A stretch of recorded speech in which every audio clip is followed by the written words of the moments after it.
मंत्र न चले नाम चला लो, नाम न चले तो 84 ही गुनगुनाने लगो। बिल्कुल अवसर मत दो, जैसे दुश्मन नीचे गिर पड़ा है आप ऊपर चढ़े हो, अब उसको ऊपर आने का अवसर मत दो।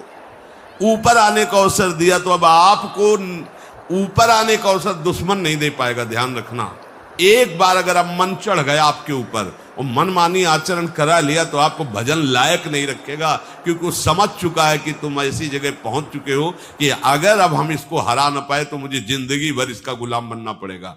मन ने देख लिया है कि अब हम मारे जाएंगे, अब मुझे मरना पड़ेगा, तो वो आखिरी कोशिश करके आपका नाश करेगा। बस आप सावधान हो जाओ। इस समय आपके घुटने उसकी गर्दन के ऊपर हैं, ऐसा समझो, क्योंकि सदगुरु आश्रय, संत आश्रय, सत्संग, नाम धाम आश्रय, अब वो विचलित हो रहा है, भड़बड़ा रहा है।